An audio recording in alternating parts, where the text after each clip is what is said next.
All right, we have a lot to discuss, so I think that we should get started. Again, good morning, good afternoon, good evening. Thank you for being with us today. My name is Nadia Daar. I'm head of Oxfam International's Washington, D.C. office, and I am very, very excited to be moderating today's event. We have a great session, and before we get started, let me just say some important housekeeping points that we'll want our audience members to remember. First of all, as I just mentioned, you can click on the globe icon at the bottom to choose your language of preference. We've got French and Spanish, and thank you in advance to our excellent interpreters. Please also note that this event is being recorded so that we can share with those who cannot be with us today. And when the time does come for Q&A, which we hope will have ample time to get to your questions, I'll be asking that you drop your questions in the Q&A function, which again is at the bottom of your Zoom screen as opposed to the chat box. So you'll want to put your messages and your questions in the Q&A function. So let's get started then. Why are we here today? More and more, we're seeing record-breaking events all over the globe, from floods in Pakistan to India hitting its hottest March and April temperatures ever recorded, with attribution science suggesting that these temperatures were 30 times more likely because of climate change. We're seeing stronger, more dangerous storms, unpredictable rainy seasons, heat wave patterns provoking water rationing, droughts, and famine. The list goes on, and all of us are watching the news, and it's terrifying, frankly. And no region of the world has been spared. But as challenging as these impacts are for even people in wealthy countries to cope with, the climate crisis is having a disproportionate impact on low and middle income countries. And what's worse, as we all know, is that these countries have done little to contribute to the state of our climate today. And this right here is why climate finance is just so important and critical to protect the world's most vulnerable people on the front lines of the climate crisis, those who had little responsibility, little to do with any of this. The financial support for both adaptation and mitigation is an essential part of global efforts to address the climate crisis, to galvanize action and prevent the worst impacts of changing weather. And we know it's the richest countries who are the greatest historical emitters, and as such have a moral, historical responsibility here to provide this desperately needed financing and support low and middle income countries to adapt to our changing climate, to build resilience against it, and to develop on low carbon pathways. But still, we're seeing climate finance is far too limited. Even though rich nations committed to mobilizing $100 billion a year in climate finance by the year 2020, we all have seen that this target has fallen way short of its promise. And the target itself is an extremely low target considering the trillions that are actually needed.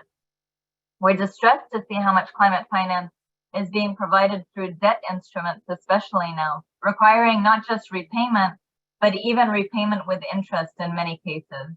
And that's impacting government's ability to spend on other essential social spending. But one of the key reasons that I think we're here today is because we know that it's equally important to ensure that these limited dollars of climate finance are being used accountably and for maximum impact. And we need to better understand how these limited resources are calculated, how they're allocated, and how they're justified to be considered climate finance. And that's the motivation for the research that Oxfam commissioned and the report that we're presenting here today, Unaccountable Accounting. And since the World Bank is the largest multilateral provider of climate finance, we wanted to better understand what they're doing in climate finance, how they're tracking it, how they're monitoring it, and importantly, how they're reporting on these commitments of climate co-benefits, which is how they refer to climate finance. So there's a lot to discuss. Let me give you an idea of our format today. We'll be kicking off with a presentation from my wonderful colleague and the author, one of the co-authors of this new report, Jason Farr. He is a policy advocacy and program advisor on climate change and energy at Oxfam America. He's going to give us a good foundation for the study's methodology, its findings, and after that, we'll be hearing from our fabulous panelists and go over to the audience for Q&A. And I will introduce our panelists just after we hear from Jason. So over to you, Jason. Excellent. Thanks so much, Nadia. Let me share my screen. Great. I believe you should be seeing the unaccountable accounting screen, the green background. Excellent. So yeah, thanks Nadia for that warm welcome. Thanks again to our panelists for joining, and thanks for everybody else for coming to hear this discussion. I will be talking to you all about our recently released report, Unaccountable Accounting, the World Bank's Unreliable Climate Finance Reporting. So to start, for some basic housekeeping, I suspect everybody here has an idea of what climate finance is, but I thought I'd put up this definition from the UNFCCC that describes climate finance as local, national, or transnational financing from public, private, or alternative sources that seeks to support mitigation and adaptation actions that will address climate change. So for some background on this report and how we got to where we are today, to start, so each year the World Bank reports a total amount of climate finance committed in its previous fiscal year and releases a document with a list of projects and the amount of adaptation and mitigation finance in those projects. Seeing these claims of tens of billions in climate finance, we became curious to see what we could find about climate finance within project documents beyond these top line figures. So before long, it was clear that the bank was sharing very little, and what it was sharing varied from project to project. In some cases, there was nothing on climate finance, and at most we saw some narrative descriptions pointing to some project activities considered eligible, but not much detail and nothing on cost. So we approached bank staff about this, and they've engaged with us, for which we have been grateful. They shared more about how climate finance is assessed and responded to questions we've sent their way as we've done this, as we've been thinking about this. But they've been unwilling to disclose actual assessments and commit to doing so in their reporting going forward. So we saw this lack of disclosure as a problem and a barrier to holding the bank accountable for how its climate finance is calculated, in order to ensure accuracy as well as gain greater insight into what is being funded. So we then sought to estimate the size of this reporting problem. We wanted to see what exactly we could say about the bank's climate finance reporting through an independent review. What our review found is that based on publicly available information, the bank's climate finance assessments could be off by as much as 40%, which in the year we looked at would translate to about $7 billion. So I will explain a little bit more about how we got to that figure now. But first, as Nadia pointed out, climate finance is a matter of justice. I won't spend much more time thinking about that or talking about this, but we thought this is a great chart to sort of really illustrate this and drive it home. You can see the United States as the greatest historic emitter at the top.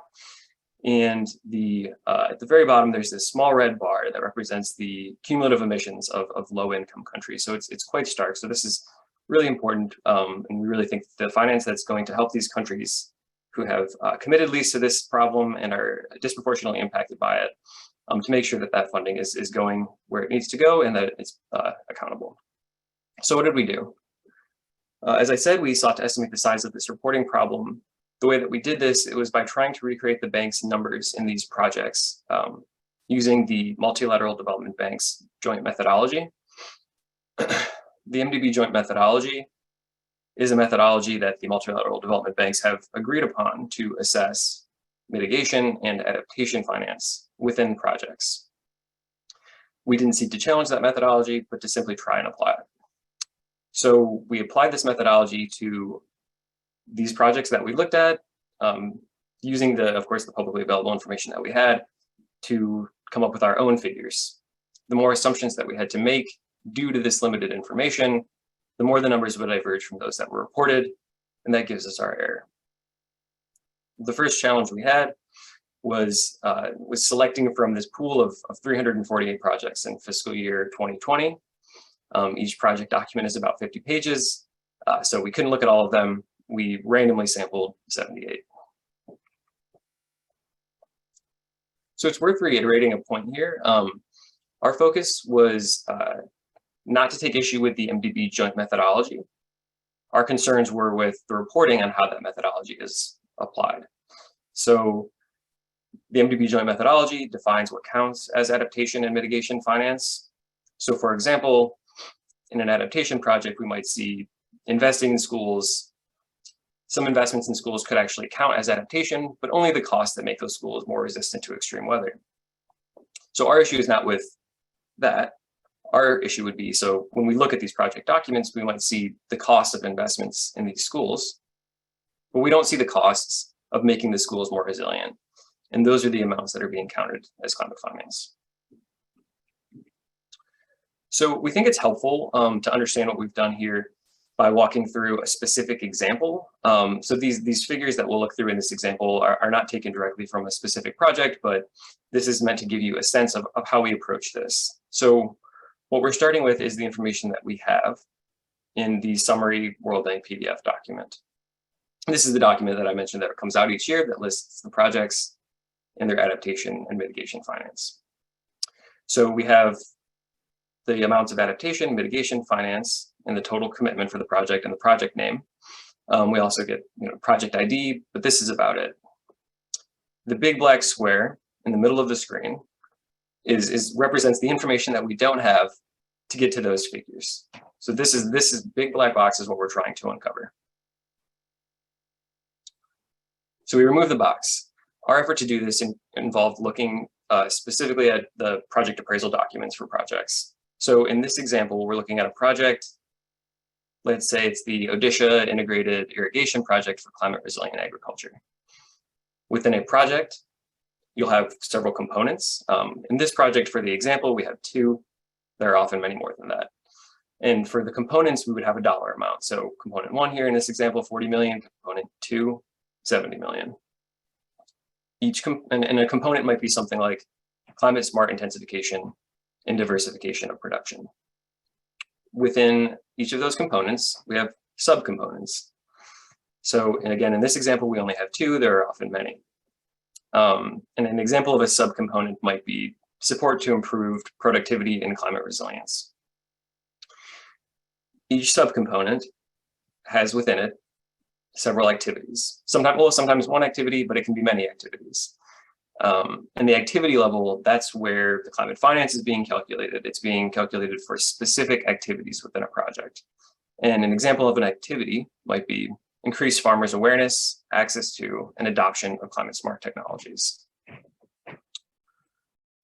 So our first step would be to look through the activities that we've identified in a subcomponent. Those are the activities, that's the level at which we don't have a dollar amount. And that's what we're trying to figure out. So our assumption then was to assume that each activity is worth an equal value, right? So we know for subcomponent 1, total value is 10 million. There are 4 projects. We assume that 10 million is divided up evenly between these activities. We think this was sort of the best way we could do this. And you'll see in this example, we have subcomponent 1 of component 1. Bear with me, I know this is probably quite technical, but subcomponent 1 of component 1 has 3 activities that are eligible out of 4. So, and subcomponent 2 of component 2 has 2 activities that are eligible, and that's the full value of the subcomponent, which you can see on this slide here. So 3 out of 4 of those activities were considered eligible according to the joint methodology. So 75% of that 10 million should count. For this subcomponent 2 of component 2, both activities were eligible. So 50 million would count according to our way of applying the joint methodology.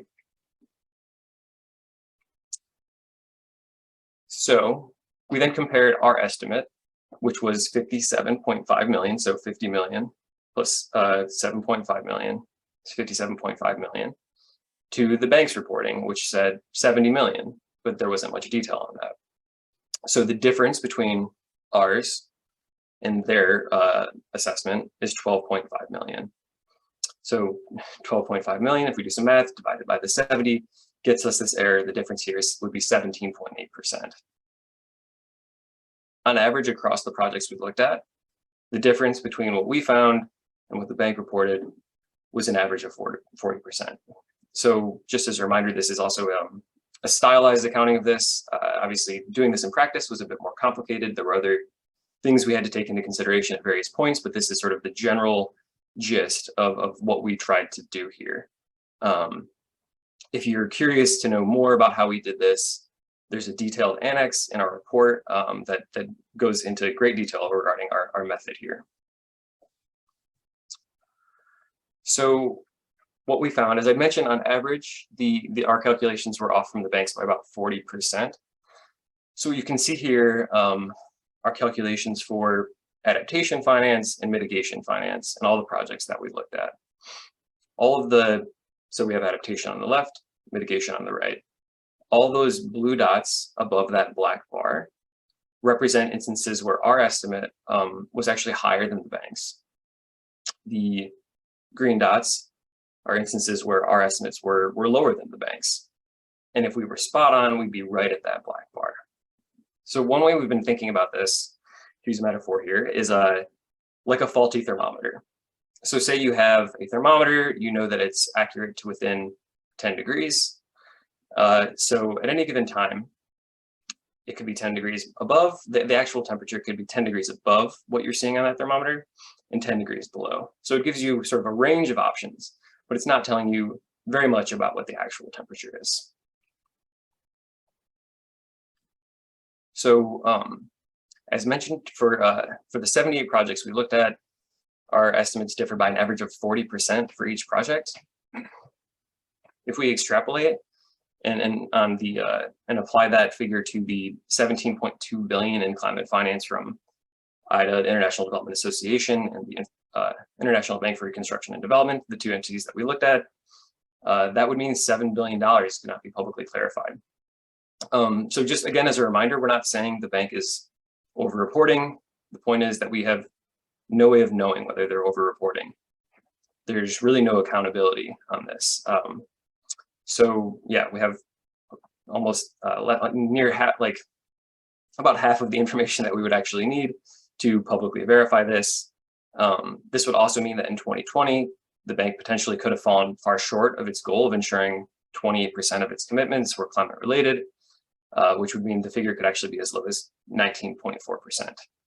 The bank is now raising this target, and yet there would still be no way of knowing if we could, there'd still be no way to independently verify this potentially large increase in climate finance claimed. So fortunately, we think that the fix for this should be relatively easy. We know that the bank does these assessments for individual activities in these projects. They have this granular approach. So the assessments exist. We're asking that the bank disclose these climate finance assessments for individual projects and the evidence and justifications that support the calculations they're making in a way that can be independently verified. We think it should standardize how it reports on climate finance in projects by providing assessments for all projects consistently.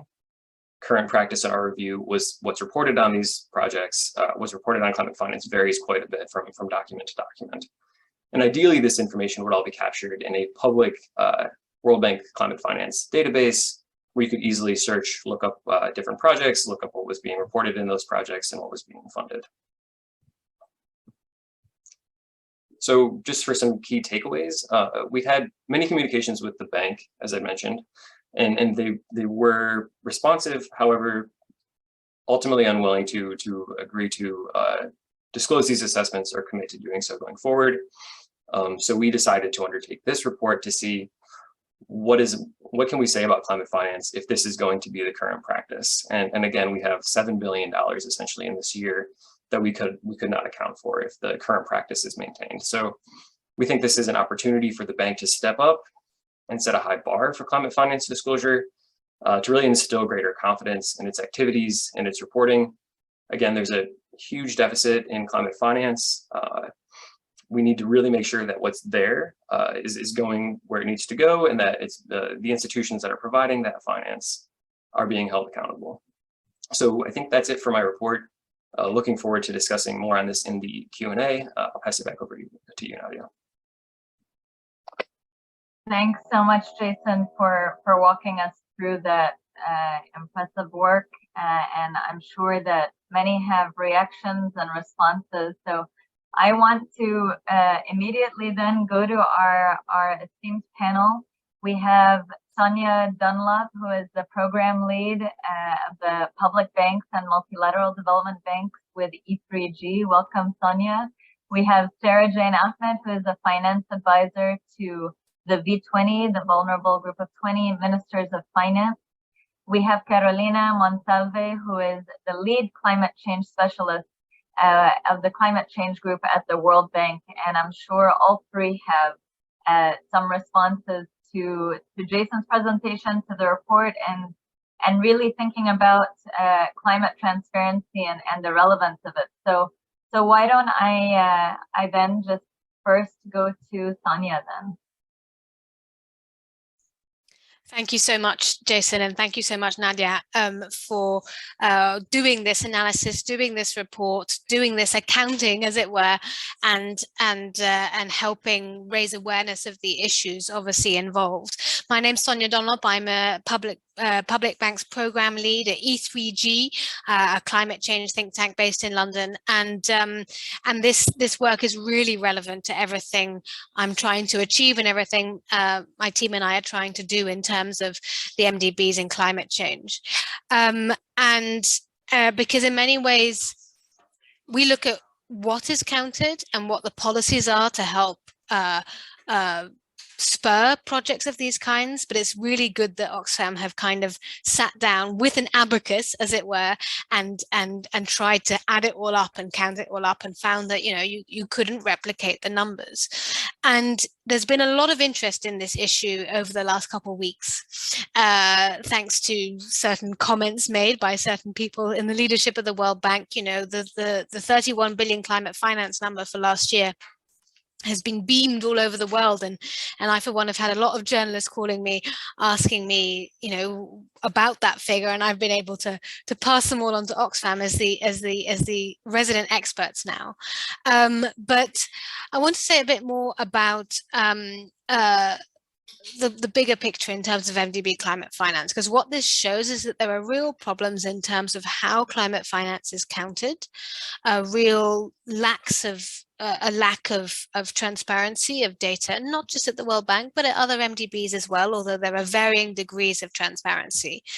And I think also issues in terms of not just the quantity of climate finance, and clearly we need to hugely scale up the quantity of climate finance, but also what this report doesn't look at, but which I think is also important, is what is counted as climate finance, so the quality of that climate finance. And there, E3G has certainly been doing a lot of work to try and make sure that the definitions of mitigation and adaptation finance that are used, the definitions that are used across the MDBs and the International Development Finance Club, which is the association of the 25 biggest and leading bilateral development finance institutions in the world, are really as watertight and as robust as possible. Because I can tell you I've been working so that this report obviously used the MDB Paris alignment methodology, and quite rightly so. But I think that even having applied that methodology and even then not being able to replicate these numbers is concerning, especially as the MDB Paris alignment methodology is itself, I think, not robust enough in certain areas. You know, my understanding is, and I'm very happy to be corrected, but that, for example, that all non-energy intensive manufacturing is automatically considered to be Paris aligned, and I would definitely question that. Or all non-ruminant livestock, so any livestock projects apart from beef and lamb, apart from cows and sheep, are considered to be Paris aligned, and I would very much question that too. And I know that there are active discussions within the MDBs as to what to do in terms of those frontier issues, if that makes sense. I think also there's a real question about the numbers in the joint MDB climate finance report, which is published every year, and which still, I believe, has not been published for this year, even though it's very, very late. And we as E3G, and I'm sure other CSOs, are very keen to see those numbers, because that is an important part of holding not just the World Bank, but all MDBs to account on climate finance. And we are keen to make sure that that report includes all global climate finance, and not just that which is going to developing countries, which of course is extremely important in terms of the justice issues that Nadia and Jason outlined, but to get the full picture, the bigger picture across what is happening across climate finance, we're interested in all MDB climate finance flows to developed and developing countries, and it's absolutely crucial that we see that in the joint MDB climate finance report that we hope to be published soon.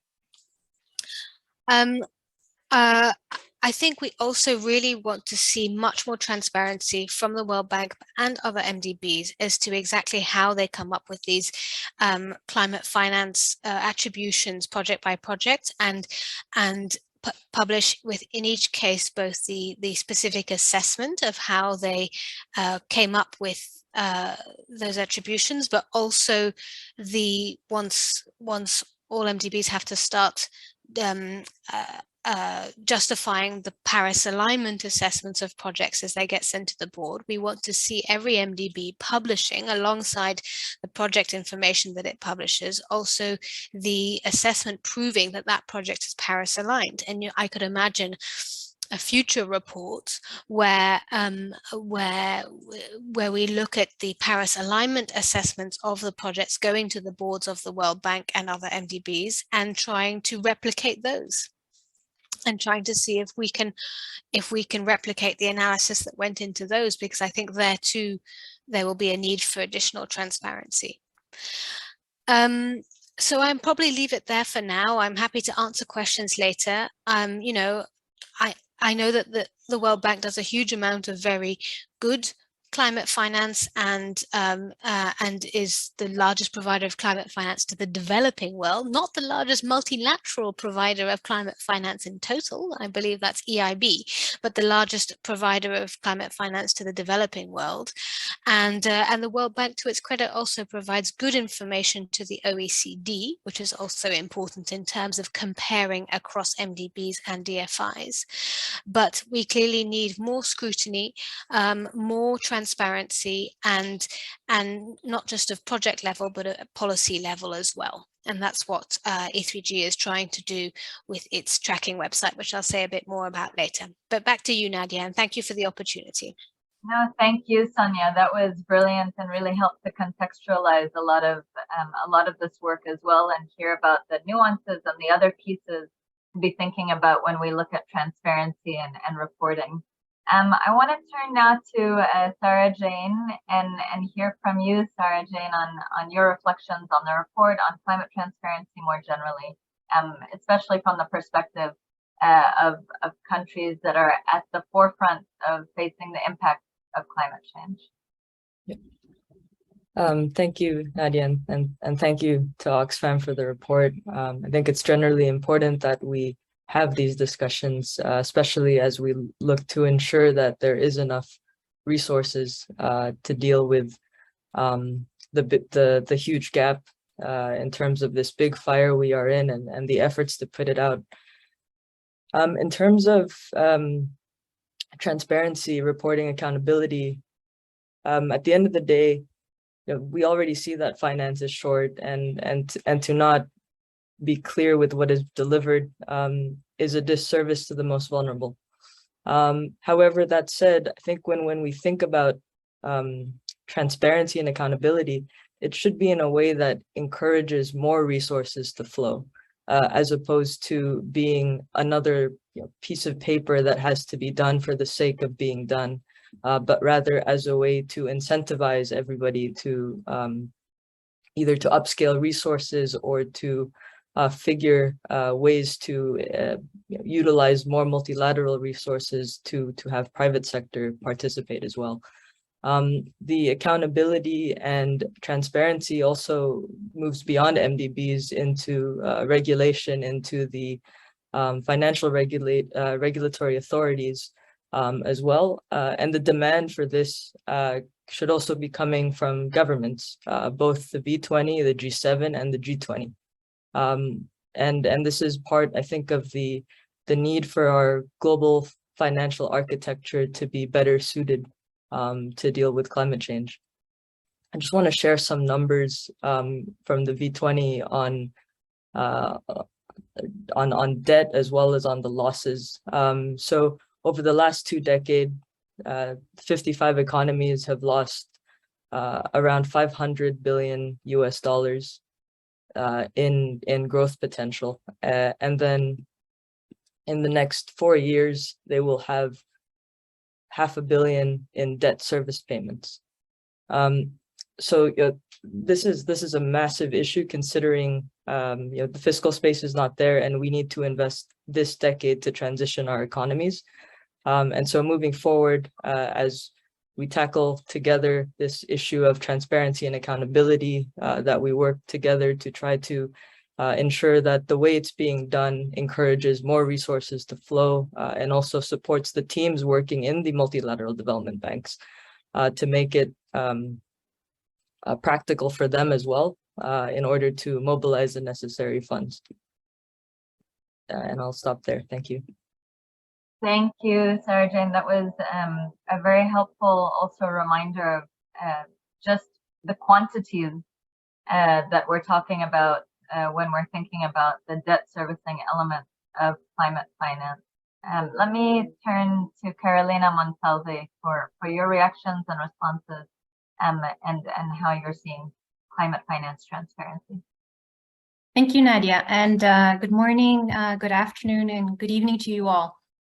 Let me start by thanking the organizers for inviting the World Bank to this event and for giving us the opportunity to comment on an early draft of the report. And as was mentioned, also for reaching out to us during the preparation of the report. I wanted to dive right in and provide a few remarks with respect to the findings of the report that were in the PowerPoint that we just saw.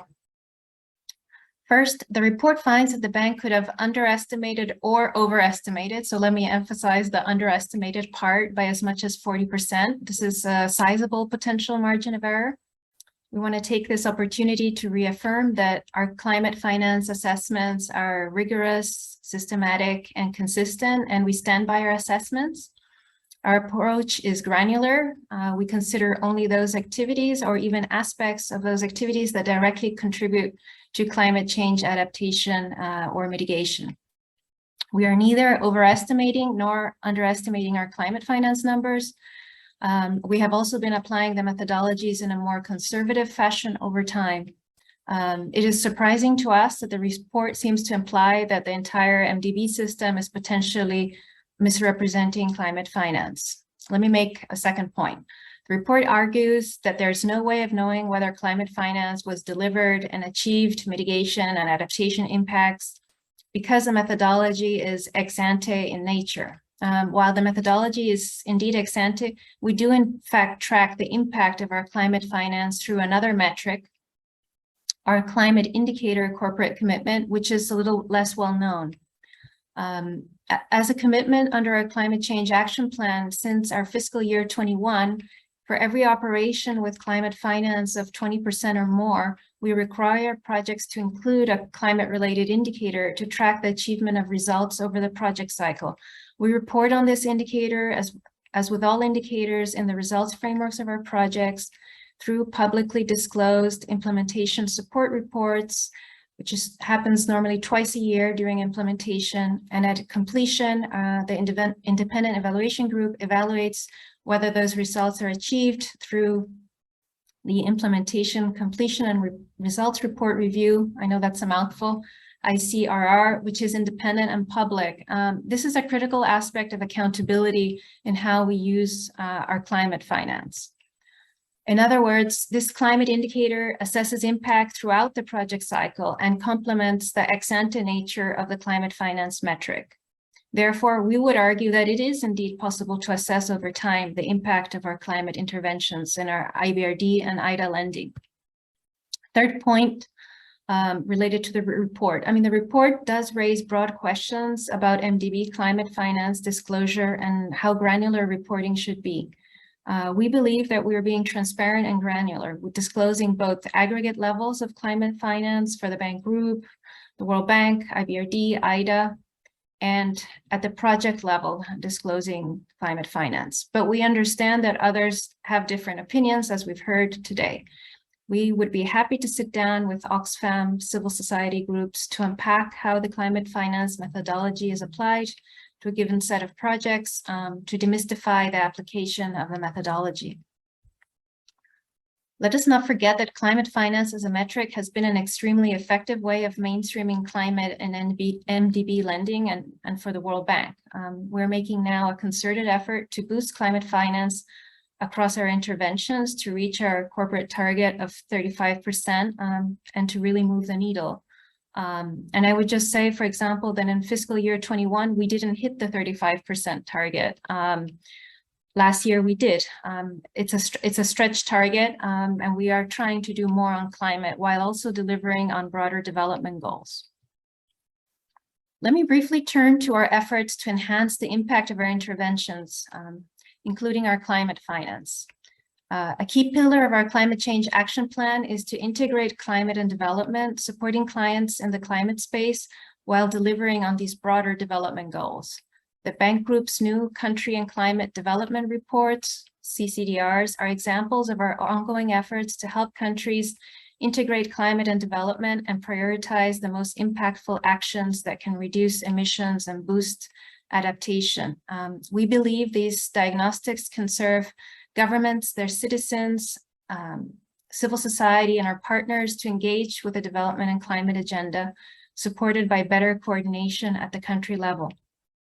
These reports can help direct concessional and commercial financing to high-impact climate action from development financiers, including non-traditional donors and the private sector. For the bank, they will shape our country engagement and ultimately our operations. We expect them to move the needle to really change how we support our clients on climate. To us, the CCDRs are really a critical way of making sure that we support climate actions that have the greatest impact, and therefore it relates to the issue of the quality of our climate finance. Circling back to the question of climate finance, I think we all recognize that the annual flow of climate finance to developing countries is insufficient and well below needs. Estimates of the long-term costs of inaction are in the trillions and will continue to increase the longer that climate action is delayed. Bridging this enormous funding gap is not a one-dimensional issue, and we are working hard to step up action across the climate space to support high-impact climate action for our client countries. This is one of the big topics that will be discussed when the Bank Group Development Committee meets during the annual meetings next week. I think I've spoken enough, so let me stop here and back to you, Nadia. Thank you so much, Carolina, and thank you for responding and for your engagement truly in this discussion and the team's engagement with us over the month of preparing the report.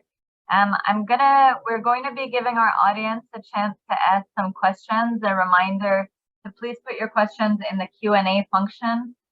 We actually are very excited that we have all three of our authors of this report on the line. We have not just Jason, but James Morrissey and Christian Donaldson, in case there are questions on particular areas that they were responsible for.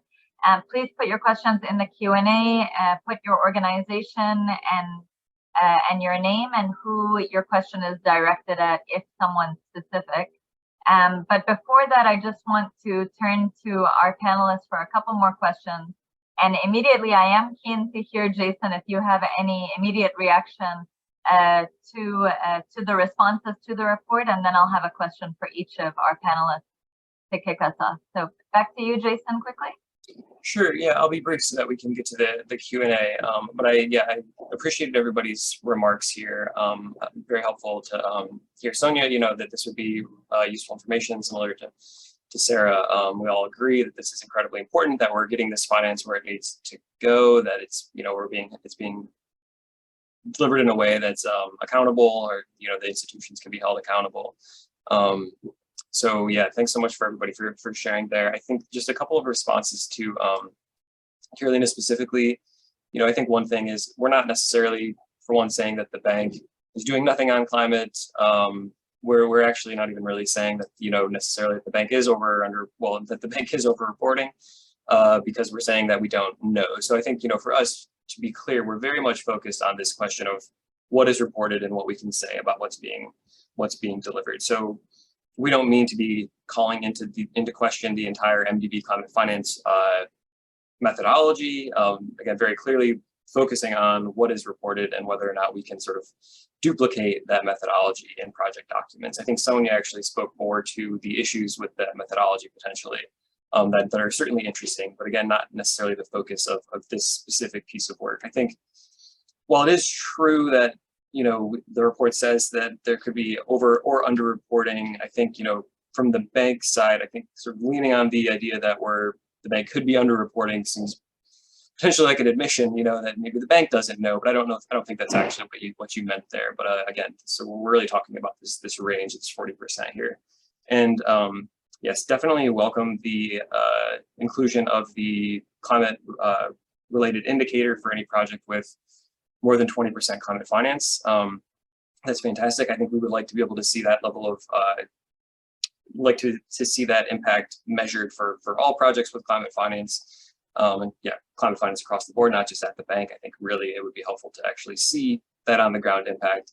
But again, for us, I think the thinking behind this too was it's hard for us to say much about what is being delivered currently with the current state of the reporting on this, with the information that's being shared. So for us, this is really a starting point. Get this information out there, and then we can say more about how it's being delivered or whether or not there are issues with that methodology once we actually get some details on how it's being applied by institutions that are utilizing it. So I think I'll stop there. But again, yeah, thanks so much for everybody for reading the report and joining us and responding. It was helpful to hear your thoughts. Thank you, Jason. So with that, let me turn back to our panelists for a couple of questions of my own, actually, and going to Carolina first. You know, ultimately, we need this data to help strengthen accountability on the amounts and the uses of this climate finance. So, you know, as the World Bank, what do you see or what are you finding as the barrier for more detailed disclosure? And what are the opportunities that you can see ahead for improving those disclosure practices? Thanks, Nadia. We at the World Bank believe that we need to complement increasing amounts of climate finance with output-oriented tracking in order to strengthen accountability. And that's where we've been investing resources over the last 2 years in order to better tell an impact story. This can help us understand how climate finance is making a difference on the ground. This is also a key part of accountability and transparency that seems largely absent from the Oxfam report, whereas we think results actually matter and not just inputs. So I think that's one reaction. Even if we followed every single recommendation in the Oxfam report, we would not know the impact our climate finance would actually be having. We would just have external validation of our numbers. So while we understand the push for transparency from an auditing perspective, we have deliberately made a decision to invest additional resources and efforts to track our impact at the project level and to invest resources in strategically looking at the big picture, supporting our clients to reach the goals of the Paris Agreement and through our new diagnostics, which are providing recommendations to our clients on how to get net zero by 2050 rather than investing resources on enhancing transparency. So that's a deliberate choice. We also believe that since the introduction of the new climate indicator, corporate commitment will be able to better track impact, as I mentioned, at the project level, which I think is a key aspect of our action plan, which is kind of pivoting from an input perspective to more of an output and results orientation. And let me just give a concrete example of what I mean by the climate indicator. So last year, the World Bank approved India rooftop solar program for the residential sector. It was 150 million of IVRD. So that's the climate finance part. It was 100% climate finance. I think anybody could independently verify that because it's a pure solar project. But the project has an indicator that aims to reduce greenhouse gas emissions by 550,000 metric tons of CO2 a year. That's what we'll be reporting in our implementation support reports. And this is something that our IEG will be independently evaluating. So we have on the one hand, the 150 million, and on the other hand, we have 550,000 metric tons of CO2 a year. I think nobody can dispute that having a metric to actually see what the climate finance is funding is helpful. And that's where we've been investing our resources over the last 2 years. So I think at a more strategic level, as I mentioned, our CCDRs will really move the needle. And we also think that the CCDRs can be used by private sector, development partners, and government, and that thus will have a bigger impact than just the bank group's climate interventions with our client countries. So let me just end by saying we did make a deliberate choice to increase our focus on how we can increase and measure the impact of our climate interventions to complement our historic focus on climate finance. I can understand different people, different institutions can have different views about that, but that has been our choice. Our climate finance is on an upward trajectory, 31.7. We stand by that number. It's not underreporting or overreporting. And our expectation going forward is that for every dollar spent, we deliver more and that we're able to tell a better story on how we're delivering more for our clients. So let me just stop there and pass it back to you, Nadia. Thanks, Carolina. And I can tell you very much so as one of the people that was very interested in having this report done for Oxfam, that we are extremely interested also in the impact. And for us, the disclosure on impact is equally limited. And so that's another part of the type of disclosure that we are seeking. But let me go to Sara Jane. Sara Jane, COP27 is coming up soon. I know that you're engaged heavily around this. We've seen donors repeatedly fail to live up to their commitments. They're committed $100 billion in climate finance per year. But even with this limited amount that has been committed, how serious a concern is it for V20 governments and for civil society in those countries that some reported climate finance could actually be greenwashing? And what kinds of things can be done to safeguard from the risk of over-reporting or under-investing even? Yeah. Thanks for that question relating to COP27 and the delivery of finance. So as mentioned, there is right now we're looking at a $30 billion gap in the delivery of the 100 billion per year. But I think what's important to realize is this 100 billion per year from 2020 to 2024 is the floor, right? It's a starting point, and certainly more has to be delivered. So if we add, greenwashing to this mix, it's counterintuitive with the future that the Paris Agreement wants to build and what we need to build in order to safeguard our economies, supply chains, and communities that depend on them. So in terms of what can be done, one would be when it comes to other institutions being audited or being tracked, it's not self-reporting. I mean, there is an element of self-reporting, but there's also an external actor involved. And so perhaps for something like this, it might be interesting to have independent assessment of transparency so that it also doesn't fall on the deal teams to deal with the burden of reporting, because they need to be out there doing a lot of climate-related transactions to support economies. And the other is what's useful with this transparency exercise is that it'll support with ascertaining the most efficient composition of climate finance, because that's also something that we have to figure. Because right now, across the membership of the V20, the majority are indebted. There's a very little fiscal space to do any more in the next few years, and the next few years will be critical to ensure that we reduce vulnerabilities in the system, such as dependence on fossil fuels, have more adaptive infrastructure, be able to afford risk financing solutions to have prearranged financing when extreme weather events hit. So there's a lot more to gain actually by doing this right.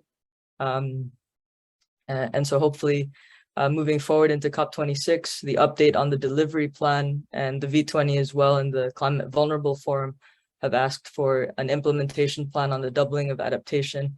And this would be critical to the success of COP. Thank you, Sara Jane, for that and for helping us think about what we need to be prioritizing and thinking about as we edge closer to COP27. Sonia, I wanna come back to you. We talked a little bit about, or we heard from you a little bit about the methodology, and you alluded also to the Mdv Climate Tracker earlier. I wonder if you can tell us a bit more about this. This is something I understand E3G has developed, this Mdv Climate Tracker matrix, to better understand how MDBs are mainstreaming climate in their operations. Can you give us a sense?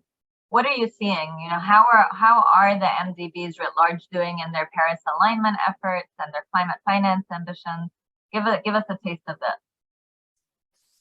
Absolutely, yes. Happy to do that, Nadia. I mean, so we at E3G, we've been tracking MDB Paris Agreement alignment since about 2017, if not earlier. And the picture is very mixed. So all the MDBs are in the process of trying to implement some kind of Paris Agreement alignment into their operations. And there is a lot of work happening, but, and indeed that is more than we can say for the Asian bilateral development finance institutions that have committed to Paris Agreement alignment, like China Development Bank and Korea Development Bank, where there's very little happening on Paris alignment. But there are still major gaps across the different MDBs, and you can see this in this website that we maintain, and we continually update the E3G Public Bank Climate Tracker matrix. You can see from the color coding that there are real gaps because, you know, every MDB has committed to its climate finance targets in a different way and measures it in a different way. Some have committed to volume-based targets, some have committed to percentage-based targets. To give you an idea, the World Bank, Carolina from the World Bank was just talking about the 35% climate finance target. Well, the audience should be aware that EIB and AIIB and EBRD have all committed to 50% green finance or 50% climate finance targets. So there's a big difference there.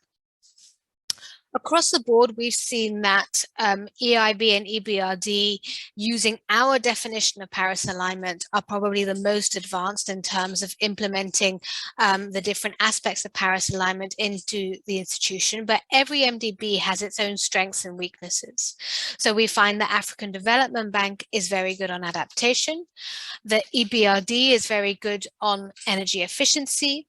The EIB has a very strong fossil fuel exclusion policy and has a good policy on financial intermediaries, and Asian Development Bank is strong in the use of nature-based solutions. I think the issue that a few of the speakers, I think Carolina and Sara Jane, mentioned around the need for external auditing of climate finance numbers is really important. And I think this Oxfam report really underlines that. I know that there are some MDBs that have, for example, companies like KPMG come and do an external audit of their numbers. And I think that could be one of the recommendations. And I don't think it's an either or between impact and more accountability and transparency around the inputs, right? Of course, it's absolutely critical to make sure that these projects are having the desired impact and real impacts on the ground, and I completely applaud that. And the president of the World Bank has made that point on stage in many different places. But you can do both. You can both monitor impacts in a really robust way and then have more transparency around, you know, how much finance is going into this. And I know that the World Bank board is the one that's really been pushing for these impacts analysis, but I'm sure they would also be pushing on the transparency point of view.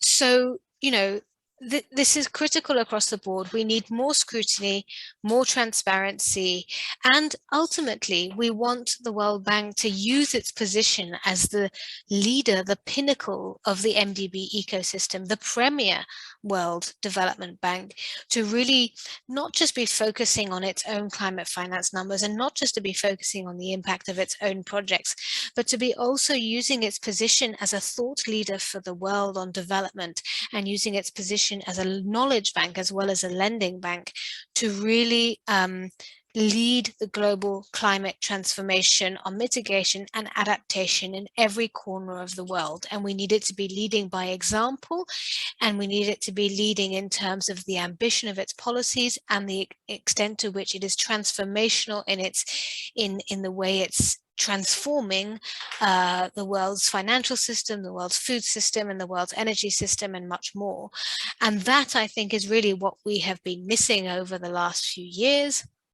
Why it was so upsetting, of course, when the president of the World Bank said a few weeks ago that, you know, when he declined to acknowledge climate science at first, and why we really care about the leadership of the institution as a whole. Thank you so much. Thank you, Sonia, and thank you to all of our panelists for giving so much rich information here, and kicking the discussion off. We've got several questions coming in already, so I'm gonna take a try at trying to find. There are a lot of them coming in for the World Bank, and a few about the report so far. So why don't I actually start with going to Carolina. There are some questions on why is the World Bank, does the World Bank plan to publish more detailed sub-project accounting? If not, why not? And it's not clear why it wouldn't want to show its work here. And the second part of that question is for the climate impact indicator. I understand this first emerged in 2021. If that's correct, does it only apply to new projects going forward? And that came from Jean Sword from Bretton Woods Project. And just to give you a couple more so that we can get a few at a time. Carolina, you say that the bank is investing resources in tracking outputs, which is fantastic. It's great. However, these co-benefit calculations have already been produced. They exist. So what are the barriers to actually publishing them? That comes from Andrew Hassel. From Alex Patterson, also for Carolina, can you explain why transparency and accountability are not considered core parts of impact?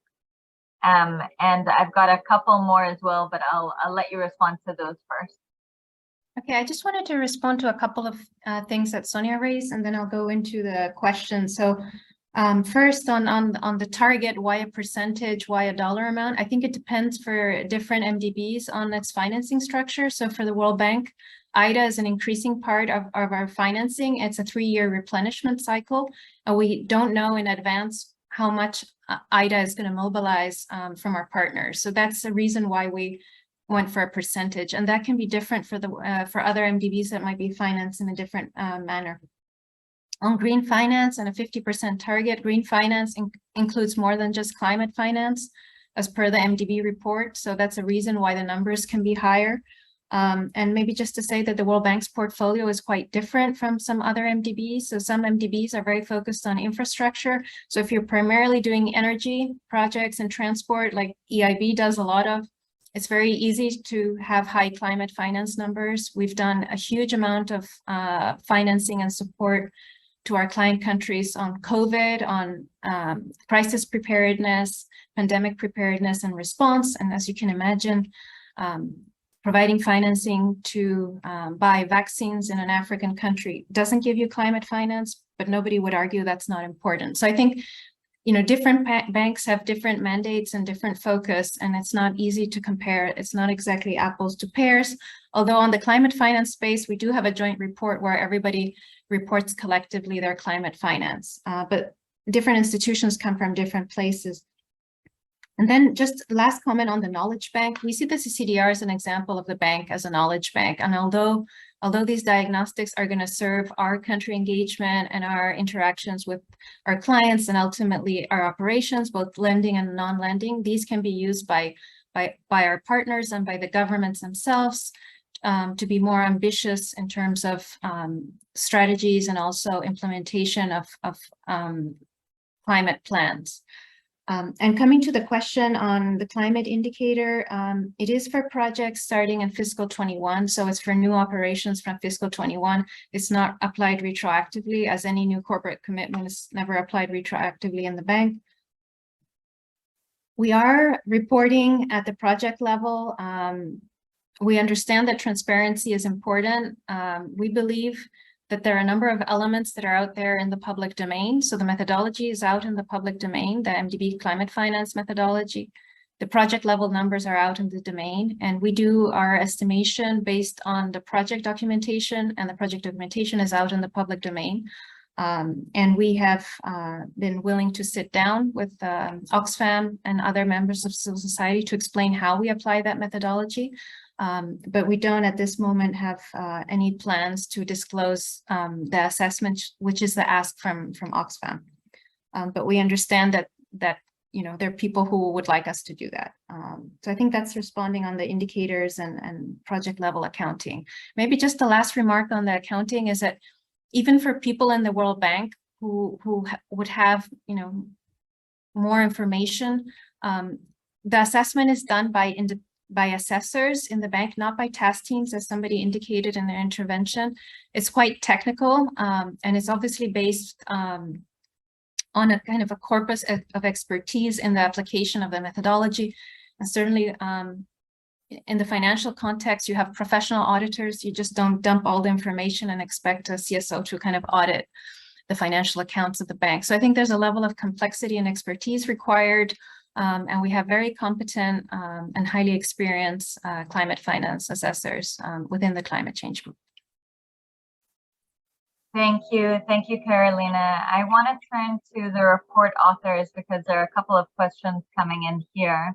And maybe I will turn to James Morrissey, actually, because you were really doing a lot on the methodology. If you can answer the question on you know, the report reviewed 78 projects out of 350. So that's only 22% of the portfolio that the Oxfam research was looking at. How can you make broad concluding statements based upon just 22% of the project?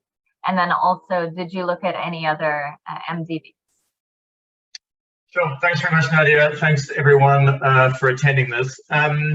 So I'll handle the second one first very quickly. We didn't look at other MDVs. Our understanding is that the bank is sort of the standard setter on this, and we appreciate the level of transparency that is usually there.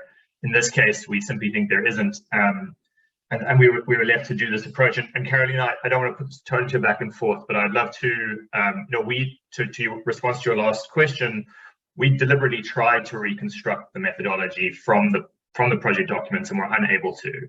So if you are able to do that, we would really welcome you sharing how you do it with us so that we can sort of replicate it. And I would love to hear if there's a reason you can't share that with us, what that is.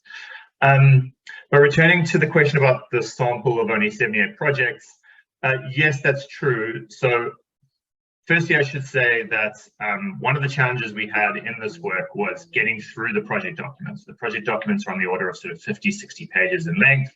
There were 78 of them.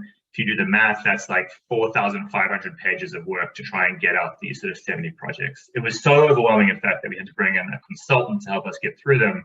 And I should really acknowledge the excellent work of Inca Consult. I believe some colleagues are on the call who assisted with that. To that end, we have published all of the calculations we did and all of the assessments we did on our website.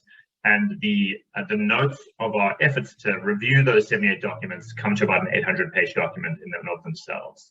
So I think we would say that even if there is reporting at this point, it's pretty opaque in the reporting that is there. So we were limited just in the scale of the number of projects we could review. And I think one of the reasons we're calling for a database here is that we could actually get this information much more effectively that way.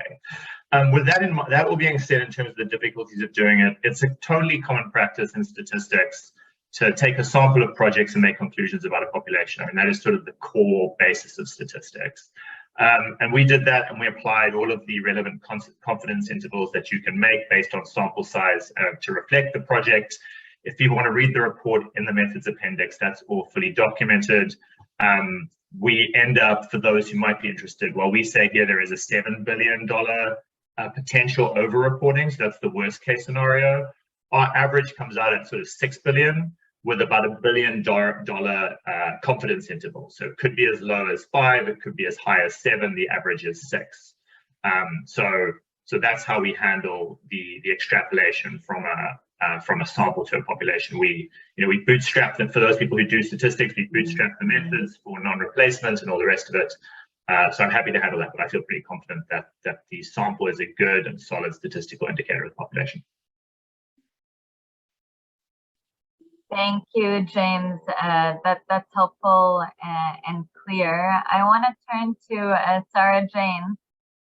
It's more about looking at the trend that we're seeing in terms of loans. Just last week, the Global Development Policy Center released a new brief finding that private creditors comprise the largest share of external debt stock in V20 countries at 36%, followed by the World Bank at 20%, and MDBs not including the World Bank at 20%. What's your reaction when you hear that kind of trend, given where we are in broader climate finance commitments? If you can kind of situate this for us. Yeah, thank you. I think it's clear. I mean, it's great that the World Bank itself has 20%, because this means that there is an opportunity to engage to alleviate some of that. I think a lot of the issue really is liquidity to pay for debt repayments. Many of these countries are growth economies. They are solvent over the long run, but it's just about dealing with the climate crisis that we're in, the COVID impacts, the standstill that many of the economies faced, and so there would be necessity to look into what sort of debt support that could be given, and to ensure that that new investment is made available in order to reach debt sustainability. So I know that may sound strange, but the point is a low carbon transition, adaptation, and resilience building in economies actually means that the countries would have more liquidity and long-term stability. And so they would be able to deal with physical shocks.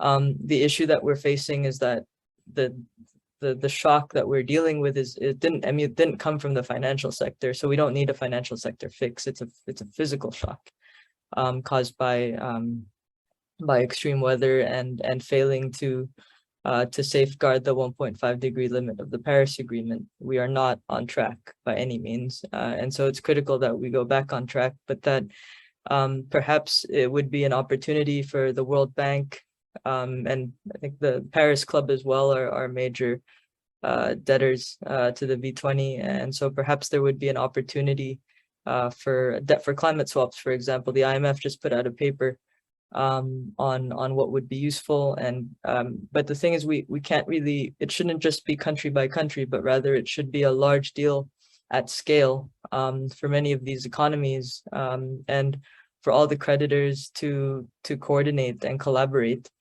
in order to support V20 countries and other climate vulnerable economies to have space for new investment, just so that we don't lose any of the momentum and we don't lock in any more risks into the system. But thanks for bringing that up. I mean, it's the failure to deliver the 500 billion climate finance from 2020 to 2024. I mean, that in addition to the debt crisis that's looming, I mean, there is an opportunity here to plug some of this and to utilize this short window of opportunity to transition our economies by making new resources available for countries. Thanks, Sonia. Sarah Jane, I was about to turn to Sonia, apologies, but Sonia, if you can give us a sense of, we've talked about disclosure of climate finance from the bank. What about in terms of project selection? Because you've also been looking at sort of how their, MDBs are aligning with Paris, and maybe you have a better sense of the portfolios writ large. Can you give us a sense of, what more do we need to be seeing in terms of transparency, participation, accountability over the selection and implementation of MDB projects that are climate finance projects? Yeah, absolutely. So first of all, I think we need to see climate change better integrated in the sectoral lending strategies of the bank. So by that, I mean the urban lending strategy, the transport lending strategy, the agricultural lending strategy, which is an absolutely critical area for climate finance and for mitigation and adaptation. So that is one thing that really determines how projects are selected and is critical to making sure that climate change is mainstreamed in all parts of the World Bank's operations. Then it's also critical that the action is taken to bring all financing and activities that is not Paris aligned to an end, right? So the most of the World Bank group, apart from a sizable chunk of IFC and MIGA, have committed to Paris alignment by, I think, the 1st of July of 2023, if I'm not mistaken. And as part of that, we need to, for example, see a significant tightening in the World Bank's energy policy, and specifically in its policy towards fossil fuels, because to us, an MDB just cannot be considered to be Paris aligned while it's still investing in huge GHG emitting fossil fuel projects, both directly and through policy-based loans and through technical assistance and supporting those kinds of industries and projects through technical assistance. So that's another critical thing. And then we want to see more transparency, as I mentioned, in terms of which projects are considered to be assessed as Paris aligned and which are not considered to be assessed as Paris aligned. And we want to see evidence of this process being robust enough that indeed some projects are turned away and are declined on the basis that they are not Paris aligned. If these new Paris alignment methodologies happily just find that all the projects that have been that are being done are Paris aligned, then you'd have to argue that this is not sufficiently robust.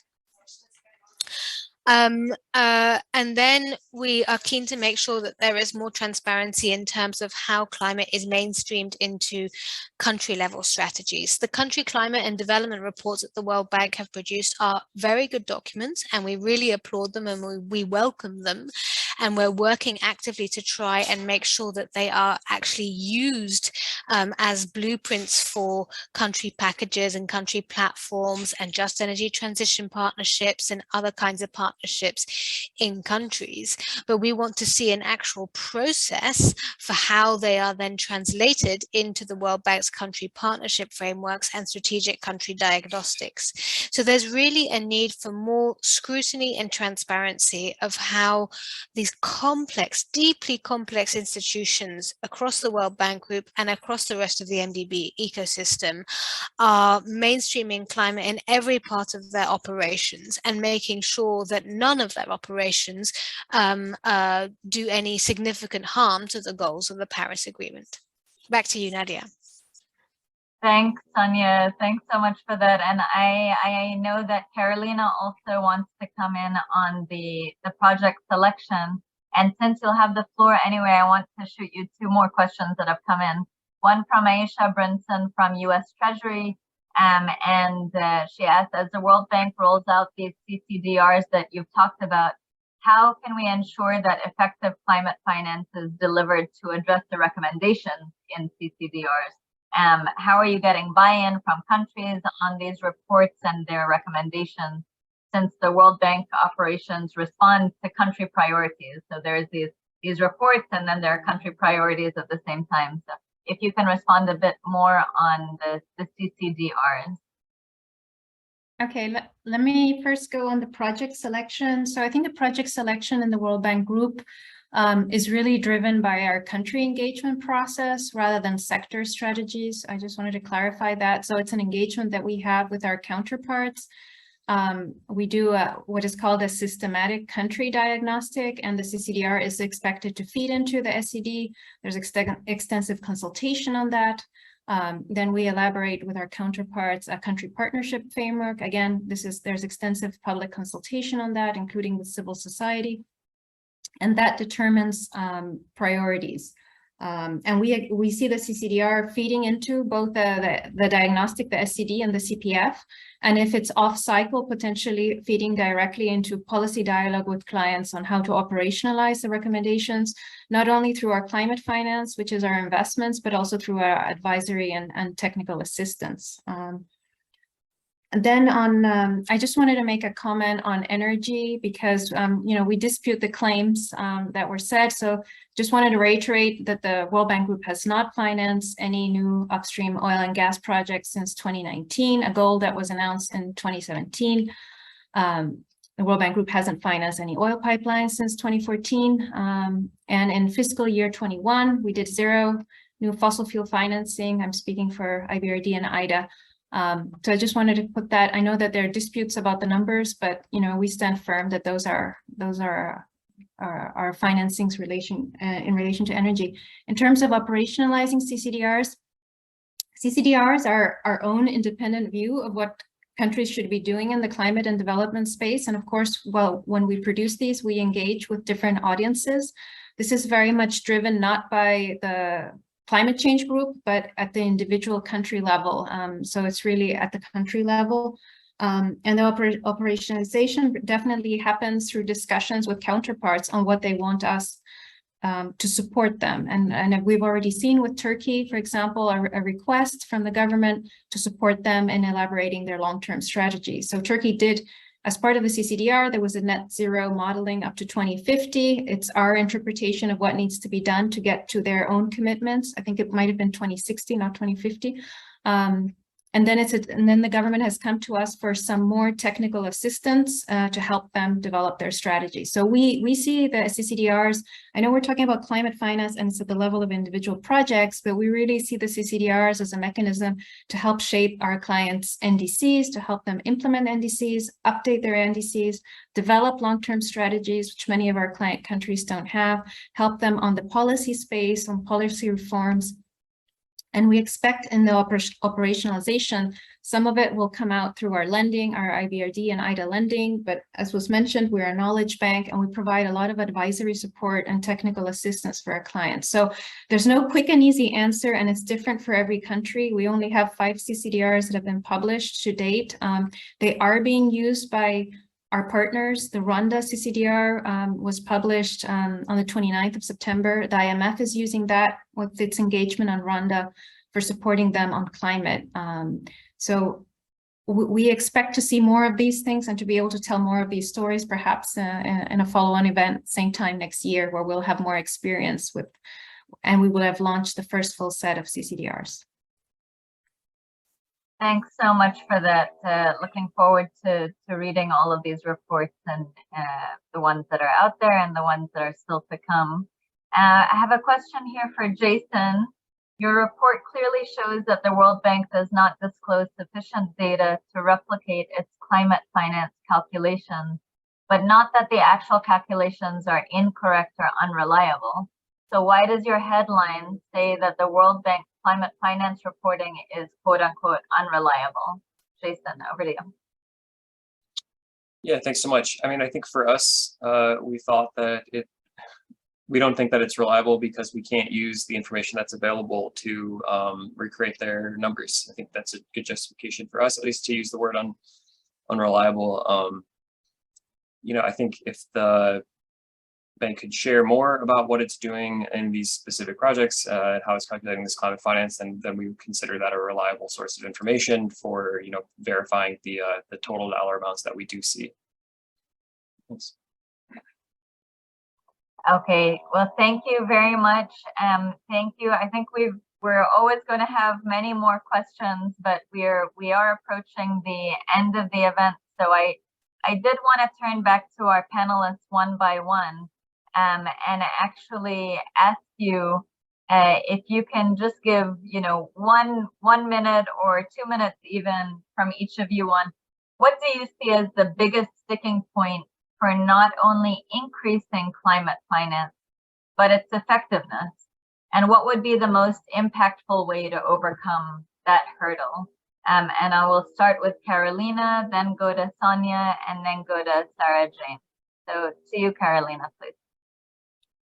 Okay, thanks. I mean, I think for the kind of client base that the World Bank has, they're facing cascading crises and demands for more funding for a range of issues, not just climate. And I think what we're trying to do through our climate change action plan and through the CCDRs that we've discussed today is to find the kind of win-win opportunities that can deliver the development goals of our clients and also deliver on climate. And those are the actions that we're trying to focus on to deliver going forward. I mean, and there can be a whole host of examples of these.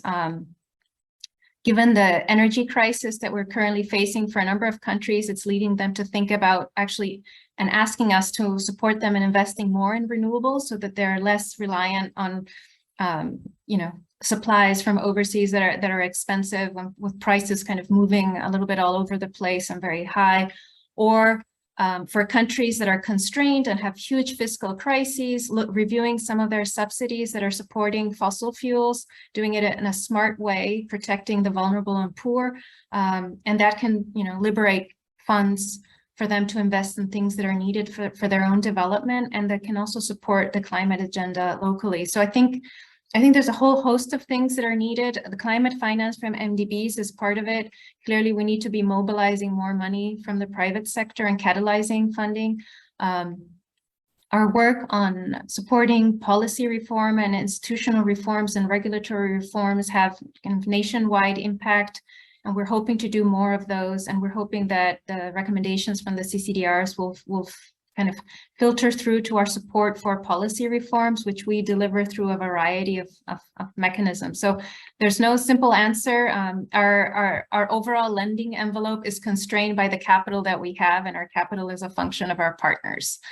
We obviously would love to always lend more, but I think we're trying right now to deliver as much climate finance as we can with the greatest impact, and supporting our countries through CCDRs to mobilize funding for the priorities identified and to use kind of the collective mobilization of funds from other IFIs, IMF, bilateral partners, domestic resource mobilization, and the private sector. Thank you. Thank you, Carolina. And Sonia, for you, biggest sticking point for increasing climate finance and its effectiveness and solutions? I agree with the independent G20 MDB Capital Adequacy Framework Review panel. And I think the easiest thing that the World Bank can do in order to increase the amount of climate finance is to implement the recommendations, the 5 recommendations of the Capital Adequacy Framework Review. And I know there is a growing movement called the Barbados Agenda, really calling for this and wider reform of all the Bretton Woods institutions. And I think we also, I would agree with Carolina, we need a big climate-specific recapitalization of the World Bank, of the IBRD as well, which is absolutely critical to the climate struggle. And we need to inject governments, shareholders, finance ministries need to inject a lot more money into these institutions. In terms of increasing the effectiveness, I personally think, and I know this is not a politically popular opinion, but I think we need to be a little bit less demand-led by the client countries and a little bit more top-down in terms of determining what is needed globally in terms of adaptation and mitigation globally and on a country level. And I'm afraid to say I do think the World Bank does have a leadership problem on climate change. I think it isn't really leading, and I think it needs to solve its leadership problem at the leadership of the World Bank to really be able to make progress on all of these issues and really lead the global transformation to total climate safety. Thank you. Thank you, Sonia, for that clear message from you coming there. And let's go to Sara Jane for the same question. Thank you. So first, just to address that point on demand driven, the top down is what caused the fossil fuel lock-in to begin with, because this is the way developed countries develop their power system, as opposed to renewable energy. So it's not working. What we need is a transformative strategy with countries in the driver's seat owning their resources. And this is solar, wind, renewable energy, and as the World Bank colleague highlighted, to reduce the volatility that they experience, the high prices that they experience. In terms of what would be quite useful, in addition to increasing the headroom at the World Bank in order to expand its lending capacities, but to also reduce the timelines on project development, project cycles. There's this big question of bankability, which is what's stopping private sector for coming in. So could we have guarantees, more guarantees deployed? I know it's not business as usual. However, this is something that's required to improve the options for adaptation and renewable energy and resilience options. The other point is that when it comes to development and climate, it's clear that climate change has fueled a lot of these risks and has shown a lot of I guess unpreparedness of institutions. And so the climate and development goals are converging. And so it's critical now that any development project should have a climate component, whether that's resilience, adaptation, or mitigation. And the other point that I wanted to highlight is as the World Bank is working on their CCDRs, it would be good to perhaps link up with the Climate Vulnerable Forum and the V20 Climate Prosperity Plans. These are short to medium term plans in order to drive new investment to their economies to invest out of this risk. And it's critical, given the MDB's expertise and portfolio, that they are a key player in the climate prosperity plans of the 55 countries of the V20. I'll stop there. Thank you. Thank you, Sara Jane. And I know, Carolina, you just want to come in for a few seconds before I give concluding remarks to respond to something. Yes, I just wanted to respond to the leadership comment that Sonia has made repeatedly throughout the session. I think our kind of thought leadership on climate is well evidenced in the Climate Change Action Plan that we published in June last year, and I would invite everybody who's participated today to read it. It has innovations, whether it's on Paris alignment, on CCDRs. It has a second pillar dedicated exclusively to mitigation, 5 sectors that were selected for mitigation. There's no chapter on adaptation, so I strongly rebut the claim that we're not doing enough and that we're not leading on the mitigation space. We made an announcement recently on a fast sprint to reduce emissions from methane. So I think we're definitely upping our game on the mitigation space. It's very clear in the action plan, and I invite everyone to join the World Bank in its pavilion at COP27, where you will see evidence of our leadership and announcements in the climate space. Thank you. Thank you, Carolina. And I want to start my closing remarks by saying that I think that many are looking and seeing.